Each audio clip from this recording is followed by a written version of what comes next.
Tumekuja hapa kwa ajili ya kuja kumkagua kijana wetu, mtoto wetu Abdallah ambaye siku chache zilizopita kama umma ulivyojulishwa kwamba alikuwa amepata hii changamoto ya kuparalyze mwili, na pengine inawezekana wengi walikuwa hawajui, labda kama serikali na yenyewe ina mkono wake mpaka hapa ambapo Abdallah amefikia.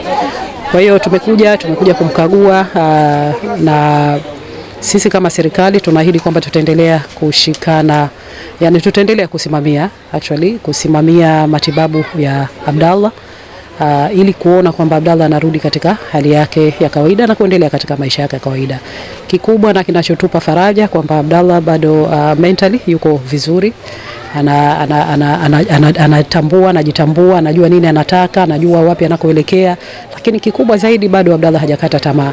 Kwa hiyo sisi kama serikali tumejipanga tena kwa uzito zaidi kuona kwamba swala lake tunakuwa tunalipa uzito wa kipekee, ili Abdallah kama kijana pamoja na vijana wengine kuendelea na shughuli zao za kuletea maendeleo taifa hili. Kana kwenye ripoti walichokiona kwamba kuna tunaita complete cord injury ya kwenye cervical hapa kwenye pingili ya 4 na ya 5. Kwa zile pingili kama zimecompress, zimepishana, ile cord zimepishana, kwa hiyo kama vile imekata ile. Kwa hiyo kitaalamu tunaita complete cord injury, ambapo ikikata kwenye position hiyo ndio ina paralyze kwenye miguu na mikono na kukosa hisia. Kwa hiyo sasa matibabu yake yanatakana yawe tunaita decompression. Maana yake wanajaribu kuzialign zile cord, lakini improvement inakuwa nzuri zaidi kama itakuwa imefanywa kwa wakati. Kwa hiyo ikichelewa kidogo tu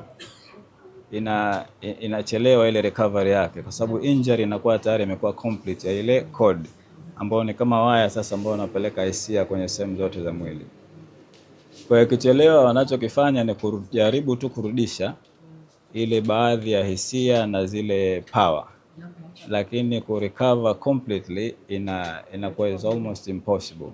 Na hizo recovery zenyewe zinakuja taratibu sana kwa ajili ya kupata mazoezi na physio ile ya muda mrefu sana. Kafanyia operation, nikaanza kukaa kitako. Nilivyorudi nyumbani ukafanyia operation Muhimbili. Nilipomaliza nikaanza kuwekwa kitako. Kurudi nyumbani nikaanza kutikisa mkono. Nilikuwa itikisiki. Kaanza kutikisa hivi. Tukarudi Zanzibar hapa. Kurudi Zanzibar tukaanza sasa na walimu wa physio.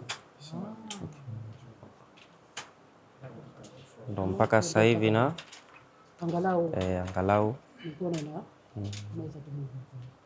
Sasa ndo daktari kanambia wewe zoezi la mtu mmoja halikutoshi. Okay. Wewe kama upate mazoezi ya kila siku na zaidi ya mtu mmoja na kuwe na vifaa vya kutosha. Kwa sababu hilo wamekwambia wewe kwamba baada ya mazoezi kwamba hali inaweza kurudi. Yaani wao ndio walituambia kwamba kama mkipata mfadhili akawapeleka mbele zaidi, basi walitupa asilimia nyingi za kupoa, kwa sababu wakanambia wewe bado mdogo. Hali yake mpaka sasa hivi anaendelea vizuri, tofauti na tulivyoanza. Mwanzo alipopata mtihani alikuwa ni hamna kitu, lakini sasa hivi nashukuru alhamdulillah kidogo anaendelea vizuri, na naomba zaidi na zaidi ili asaidiwe zaidi ili tupate mafanikio zaidi, na naamini kwa uwezo wa Allah tutafanikiwa.